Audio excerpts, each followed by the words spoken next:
નમસ્કાર વિદ્યાર્થી મિત્રો, આપણે કેટલાક વ્યવહારની અંદર કેટલીક ઘટનાઓ આપણે જોઈએ છે. સાયકલને સતત ગતિમાં રાખવા માટે સતત પેન્ડલ મારવા પડે છે, નહીં તો સાયકલની ગતિ ધીમી પડે છે. આ આપણો દરેકનો રોજબરોજનો અનુભવ છે કે સાયકલ હું ચલાવું છું, સાયકલને ગતિમાં રાખવા મારે પેન્ડલ મારવા પડે છે. જો સાયકલના પેન્ડલ હું બંધ કરી દઈશ તો મિત્રો શું થશે?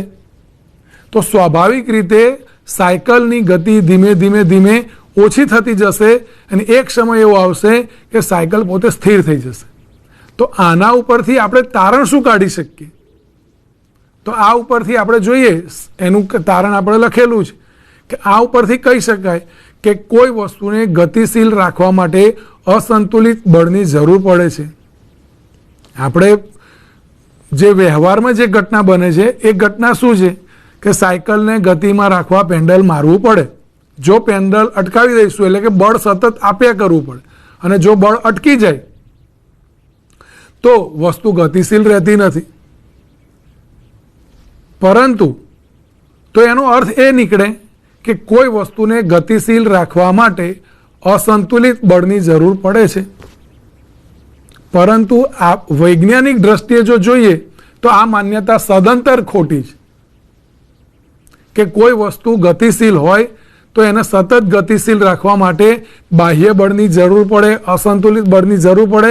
આ વૈજ્ઞાનિક રીતે સાચી વાત નથી. પરંતુ આપણો વ્યવહાર એવું કહે છે કે કોઈ પદાર્થને ગતિમાં રાખવા માટે એને સતત બહારથી બળ આપવું પડે છે. તો આવું કેમ થાય છે મિત્રો?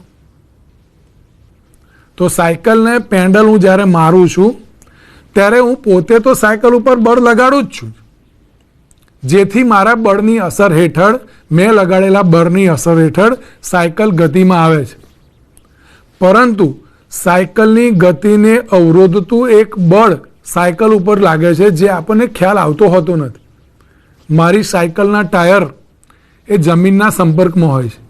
જ્યારે કોઈ પણ બે સપાટી એકબીજાના સંપર્કમાં આવે ત્યારે હંમેશા એની ઉપર લાગતું એક બળ, જેને આપણે કહીએ છીએ ઘર્ષણ બળ, જે હંમેશા કોઈ પણ વસ્તુની ગતિને અટકાવવાનું કામ કરે છે. અને એટલે જ મિત્રો, હું સાયકલને પેન્ડલ મારવાનું બંધ કરી દઉં તો શું થાય છે?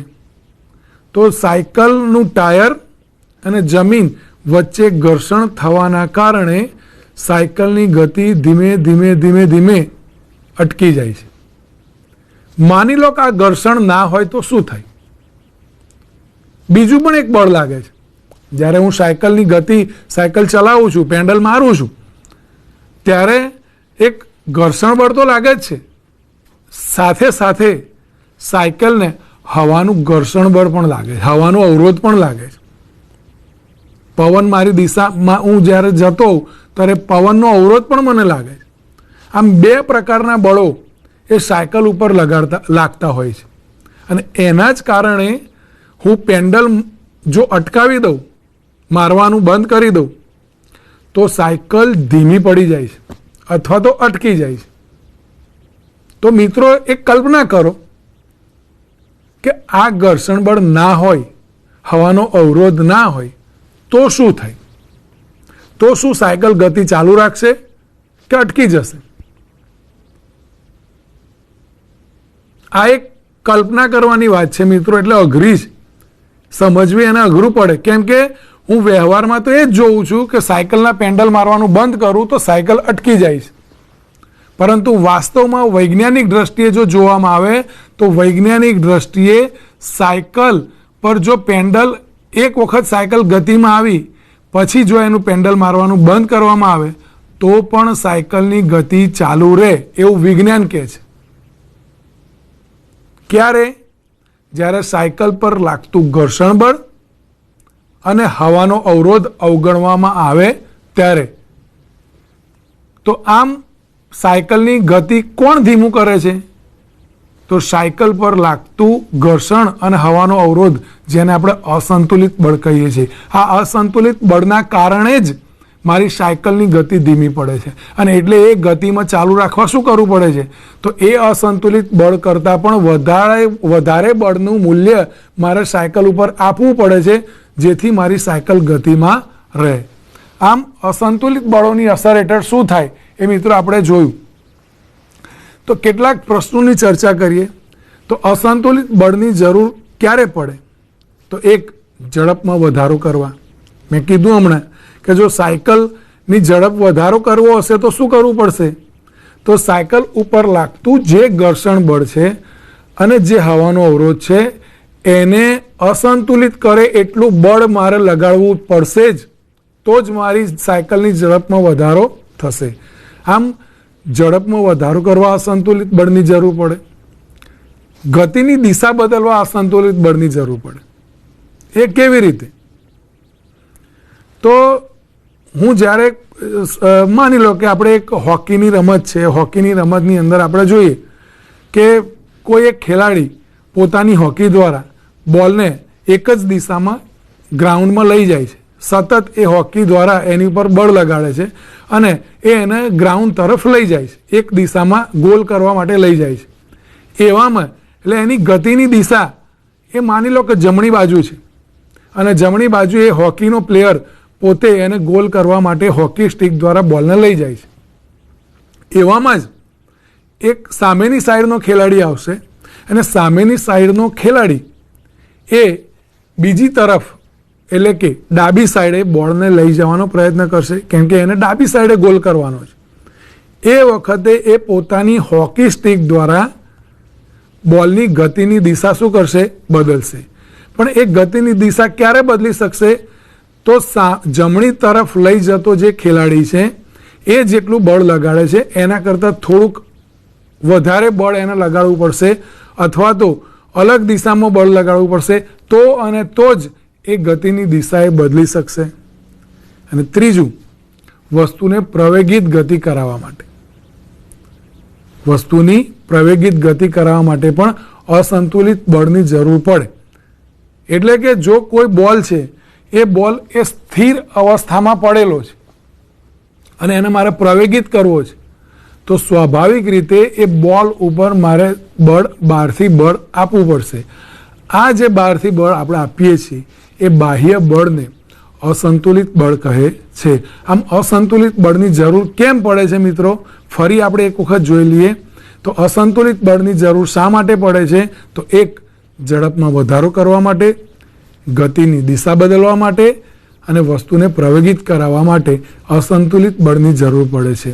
આમ આ બળની ગેરહાજરીમાં કોઈ વસ્તુ અચળ વેગી ગતિ ચાલુ રાખે છે. એનો મતલબ જો અસંતુલિત બળ લગાડવામાં ન આવે, કોઈ પદાર્થ પોતાની ગતિ ચાલુ રાખે છે અને એને કોઈ જ પણ પ્રકારનું બાહ્ય બળ લગાડવામાં ન આવે, તો એ પદાર્થ પોતાની ગતિ સતત ચાલુ રાખશે, અથવા તો સ્થિર પદાર્થ છે તો પોતે સ્થિર રહેશે. તો હવે કેટલાક પ્રશ્નોની ચર્ચા કરીએ. અહીં એક પ્રશ્ન છે, બે પ્રકારના બળ એક્સ અને વાય છે. એક્સ પ્રકારનું બળ એ સ્થિર પદાર્થમાં ગતિ ઉત્પન્ન કરે છે. પ્રશ્ન બરાબર મિત્રો સમજી લેજો. બે પ્રકારના બળ છે, એક એક્સ અને એક વાય. એક્સ પ્રકારનું બળ એ સ્થિર પદાર્થમાં ગતિ ઉત્પન્ન કરે છે, પરંતુ તેના આકારમાં કોઈ બદલ કરી શકતો નથી.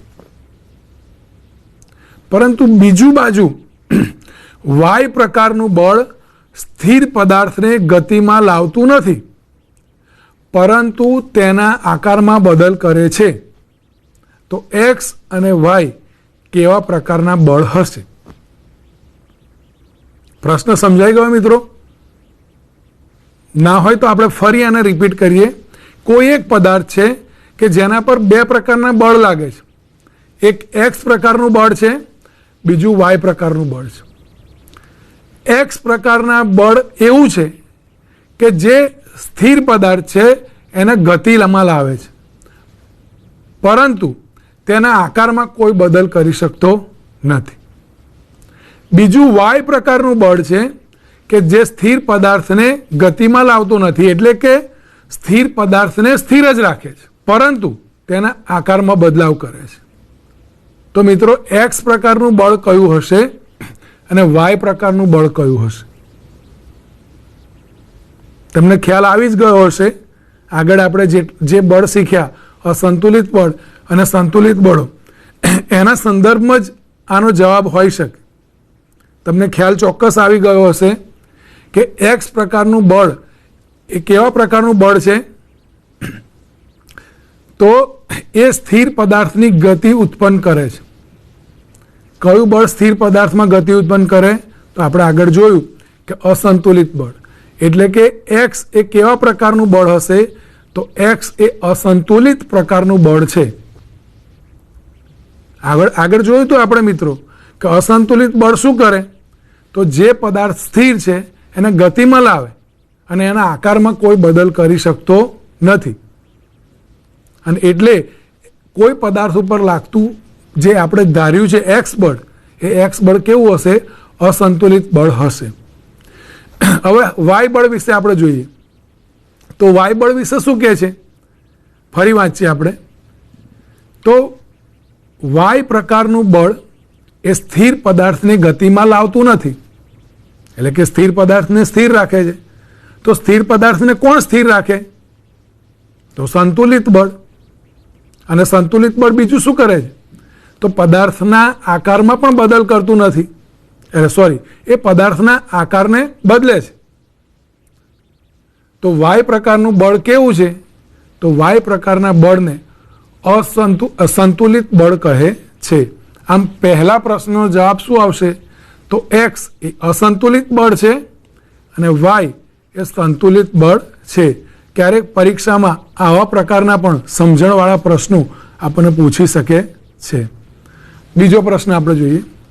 સાયકલને પેન્ડલ મારવાનું બંધ કરતા સાયકલની ગતિને અટકાવતા અસંતુલિત બળનું નામ કહો. એક માર્ક્સમાં ક્યારેક આવો પ્રશ્ન પૂછી શકાય. એક શબ્દમાં જવાબ આપો, આવો પ્રશ્ન પૂછાય તો એમાં આવા પ્રકારના પ્રશ્નો પૂછી શકાય કે સાયકલને પેન્ડલ મારવાનું બંધ કરતા સાયકલની ગતિને અટકાવતા અસંતુલિત બળનું નામ કહો. તો મિત્રો મેં આગળ કહ્યું એ પ્રમાણે સાયકલ પર બે પ્રકારના બળ લાગે છે. એક હવાનો અવરોધ બળ અને બીજું જમીનનું ઘર્ષણ બળ. આમ સાયકલને પેન્ડલ મારવાનું બંધ કરતા સાયકલ અટકી જાય છે. એ અટકવાના માટેના બે બળો જવાબદાર છે. એક હવાનું અવરોધ બળ અને બીજું જમીનનું ઘર્ષણ બળ. હવે આગળનો પ્રશ્ન મિત્ર ફરી આપણે જોઈએ. ત્રીજા નંબરનો પ્રશ્ન. ક્યારેક આવો પણ પ્રશ્ન પૂછી શકાય. મુક્ત પતન પામતા દડાની ગતિમાં વધારો કયા અસંતુલિત બળના કારણે થાય છે? તો પહેલા એ સમજી લે કે મુક્ત પતન પામતો દડો એટલે શું. તો મારા હાથમાં આ એક બોલ છે. એ બોલને કોઈ જ પણ પ્રકારનું બળ લગાડ્યા વગર ખાલી મારા હાથમાંથી હું છોડું છું. ફરી જોઈ લઈએ. હું ખાલી મારા હાથમાંથી આ બોલને છોડું છું. આ બોલ જે છોડ્યો એને મુક્ત પતન પામ્યું કહેવાય. તો આ મુક્ત પતન પામતો પદાર્થ, કોઈ પણ મુક્ત પતન પામતો પદાર્થ એ કયા બળ હેઠળ મુક્ત પતન પામે છે? અને એ પદાર્થ જ્યારે મુક્ત પતન પામે છે ત્યારે વિશેષ વાત એ છે કે સતત એના વેગમાં વધારો થાય છે. તો મિત્રો આ બોલના વેગમાં સતત વધારો કરનાર બળ કયું? તરત જ તમને ખ્યાલ આવી ગયો હશે મિત્રો કે મુક્ત પતન પામતો જે દડો છે એ મુક્ત પતન પામતા દડાના વેગમાં સતત વધારો કરનાર બળ એ ગુરુત્વાકર્ષણ બળ છે. તો આમ મુક્ત પતન પામતા પદાર્થ ઉપર પણ એક અસંતુલિત બળ લાગે છે. જે કયા પ્રકારનું લાગતું હોય છે? ગુરુત્વાકર્ષણ બળ. હવે આપણે આગળ ચોથા પ્રશ્નની ચર્ચા કરીએ.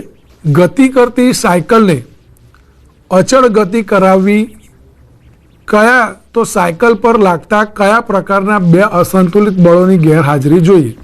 ફરી પ્રશ્ન જોઈ લઈએ. ગતિ કરતી સાયકલને અચળ વેગી ગતિ કરાવવી હોય તો સાયકલ પર લાગતા કયા પ્રકારના બે અસંતુલિત બળોની ગેરહાજરી હોવી જોઈએ? ફરી કહું છું મિત્રો, હું સાયકલ લઈને નીકળ્યો છું. હું સાયકલને પેન્ડલ મારું છું. આ સાયકલને જ્યારે પેન્ડલ મારું છું ત્યારે એ પેન્ડલ માર્યા પછી સાયકલને પેન્ડલ મારવાનું હવે હું બંધ કરું છું, તે છતાં મારે સાયકલની ગતિ ચાલુ રાખવી છે. તો આ ચાલુ રાખવા માટે એની ઉપર કયા બે પ્રકારના બળો અવગણવા પડશે, અથવા તો કયા બે પ્રકારના બળો ન લાગે તો સાયકલની ગતિ સતત ચાલુ રહે. મિત્રો, કદાચ પ્રશ્ન સમજાઈ ગયો હશે. ના સમજાય તો ફરી પૂછું છું, ફરી બોલું છું કે હું સાયકલ લઈને બજારમાં નીકળ્યો છું, સાયકલને પેન્ડલ મારું છું, હવે પેન્ડલ મારવાનું બંધ કરું છું, તે છતાં મારે સાયકલની ગતિ ચાલુ રખાવી છે. સાયકલની ગતિ ચાલુ રખાવી છે. તો આ સાયકલની ગતિને ચાલુ રખાવી હોય તો કયા પ્રકારના બે બળો સાયકલ પર લાગવાના બંધ થશે તો સાયકલની ગતિ ચાલુ જ રહેશે? તો તમને ખ્યાલ આવી ગયો હશે મિત્રો કે એક જમીન દ્વારા લાગતું ઘર્ષણ બળ અને બીજું હવાનો અવરોધ. આ બંને પ્રકારના બળો જો સાયકલ ઉપર ન લાગે તો અને તો જ સાયકલની ગતિ અચળ વેગી ચાલુ રહે છે. મિત્રો, આ પ્રશ્નો ઉપરથી એટલો તો ખ્યાલ આવ્યો હશે કે કોઈ જ પણ પ્રકાર પદાર્થની અવસ્થામાં કોઈ જ પણ પ્રકારનો બદલ કરવો હોય તો અસંતુલિત બળની ફરજિયાત જરૂર પડે છે. આગળ જોઈએ. એક પ્રશ્ન છે, એક રમકડાની કાર પર 4 પ્રકારના બળ લાગે છે. 4 પૈકી કયા અસંતુલિત બળને કારણે કાર ગતિમાં આવે છે? અહીં મારા હાથમાં આ એક કાર છે. આ કાર ઉપર કયા કયા પ્રકારના 4 બળો લાગશે એ પહેલાં આપણે સમજી લઈએ. આ કારને હું અહીંયા મૂકું છું. આ કાર ઉપર અત્યારે 4 પ્રકારના બળ લાગે છે. મારા આ ચારને આ ગાડીને મારે આ દિશામાં ગતિ કરાવી છે. આ દિશામાં મારે ગતિ કરાવી છે. તો આ ગાડીમાં 4 પ્રકારના બળ લાગે છે. એ 4 પ્રકારના કયા બળ લાગે છે સમજી લઈએ. એક પહેલું ઉર્ધ્વ દિશામાં બળ લાગે છે. એવું જ એક બળ એને આ સપાટી ઉપર લાગે છે. આ સપાટી ઉપર લાગતું બળ એની વિરુદ્ધ દિશામાં ઉર્ધ્વ દિશામાં બળ લાગે છે. એક બળ હું પોતે હાથ દ્વારા લગાડું છું અને બીજું એક બળ એને ગાડીના હવાનું અવરોધ બળ લાગશે, અથવા તો આ ગાડીના પૈડાને જમીનનું ઘર્ષણ બળ લાગશે. આમ 4 પ્રકારના બળ લાગે છે. આ 4 પ્રકારના બળ પૈકી કયા બળના કારણે ગાડી ગતિમાં આવશે? શું ઉર્ધ્વ દિશામાં લાગતા બળના કારણે, અધો દિશામાં લાગતા બળના કારણે, સામેથી લાગતા બળના કારણે કે મારા હાથ દ્વારા અપાતા બળના કારણે? તો મિત્રો, આપણે જોઈને સમજી શકીએ એમ છીએ કે મારા હાથ દ્વારા લગાતું જે બળ છે એ આ ત્રણેય બળો કરતાં વધુ હોવાના કારણે ગાડી એ કોઈ એક દિશામાં ગતિ કરે છે. તો અહીં સમજી લઈએ કે અધો દિશામાં લાગતું બળ અને ઉર્ધ્વ દિશામાં લાગતું બળ કેમ નહીં? તો જેટલું ગાડી સપાટી પર બળ લગાડે છે એટલું જ સપાટી ગાડી ઉપર બળ લગાડે છે. આ બંને બળો સમાન લાગે છે માટે સંતુલિત બળ લાગે છે, માટે એનું પરિણામી બળ કેવું મળશે? 0 મળશે. હવે અહીં ગાડીને મારે આ દિશામાં ગતિ કરાવી છે તો એ દિશામાં એની વિરુદ્ધ દિશામાં ઘર્ષણ બળ લાગે છે. એ ઘર્ષણ બળને અસંતુલિત કરે એટલું મારા હાથ દ્વારા બળ લાગશે તો જ ગાડી ગતિમાં આવશે. આમ પાંચમો જે પ્રશ્ન આપણે જોયો એ પ્રશ્ન આપણે જોઈએ તો રમકડાની ગાડી ઉપર લાગતા જે 4 પ્રકારના બળો છે, રમકડાની ગાડી ઉપર લાગતા 4 પ્રકારના બળો જે આપણે સ્લાઇડમાં એ પ્રશ્ન જોયો કે 4 પ્રકારના બળ કયા છે? તો એક ઉર્ધ્વ દિશામાં લાગતું બળ, એની વિરુદ્ધ દિશામાં અધો દિશામાં લાગતું બળ, પણ બંને બળ સંતુલિત હોવાના કારણે ગાડી ઉપર એની ગતિમાં કોઈ ફરક લાવી શકશે નહીં. હવે ગાડીમાં જમણી અને ડાબી બાજુથી લાગતું બળ છે.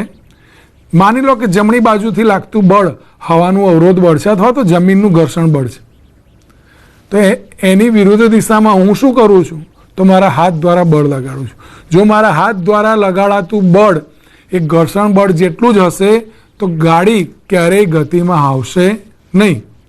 પરંતુ મારા હાથ દ્વારા લાગતું બળ એ ગાડીની ગતિની વિરુદ્ધ દિશામાં લાગતા ઘર્ષણ બળ કરતાં વધારે હશે તો જ ગાડી ગતિમાં આવશે.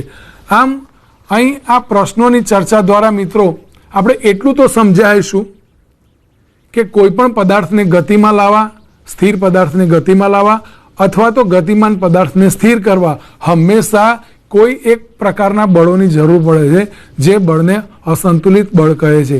આ અસંતુલિત બળ હંમેશા જ્યારે ગાડી ઉપર લાગે અથવા તો કોઈ પદાર્થ પર લાગે ત્યારે પદાર્થ સ્થિર હોય તો સ્થિર રહે, ગતિમાં આવશે અને ગતિમાન પદાર્થ છે એ સ્થિર થશે. પરંતુ જ્યારે કોઈ પદાર્થ ઉપર ગતિ દરમિયાન કોઈ બાહ્ય બળ લગાડવામાં ન આવે તો શું થાય? આ સ્થિતિમાં એક વસ્તુ સમજવી છે કે ઘર્ષણ બળ અને હવાનો અવરોધ લાગતો નથી. એ સ્થિતિમાં શું થશે? તો પદાર્થ પોતાની અચળ વેગી ગતિ ચાલુ રાખશે. આમ અહીં આપણે જોઈએ તો સમગ્ર ટોપિક દરમિયાન આપણે શું જોયું? તો એક બળ વિશે જોયું કે બળ એટલે માત્ર ધક્કો નથી, બળ એટલે ખેંચવું, ફેંકવું, વાળવું, તોડવું, આ બધું જ બળમાં આવે છે. બળની અસરો આપણે જોઈ કે પદાર્થનો વેગ બદલાય, વેગની દિશા બદલાય, પદાર્થનો આકાર બદલાય, પદાર્થની લંબાઈમાં ઘટાડો થાય, વધારો થાય, ફુગ્ગો હોય તો એને વધુ દબાવવામાં આવે તો એ ફૂટી જાય. આમ બળની બાહ્ય અસરો આપણે જોઈ. ત્યારબાદ બળના પ્રકાર વિશે જોયું. કેટલાક સંપર્ક બળ છે તો કેટલાક ક્ષેત્ર બળ છે. ત્યારબાદ બળના બીજા બે પ્રકાર વિશે જોયું, સંતુલિત બળ અને અસંતુલિત બળ. સંતુલિત બળની અસર હેઠળ પદાર્થની અવસ્થામાં કોઈ જ ફરક પડતો નથી, તેનું પરિણામી બળ હંમેશા 0 હોય છે. અસંતુલિત બળની અસર હેઠળ પદાર્થ ગતિમાં હોય તો સ્થિર થાય અથવા તો સ્થિર પદાર્થ ગતિમાં આવે છે. આમ અસંતુલિત બળનું પરિણામી બળ કંઈક હોય છે, 0 હોતું નથી. સંતુલિત બળની અસર હેઠળ પદાર્થનો આકાર બદલાઈ શકે છે. અસંતુલિત બળની અસર હેઠળ પદાર્થનો આકાર બદલાતો નથી.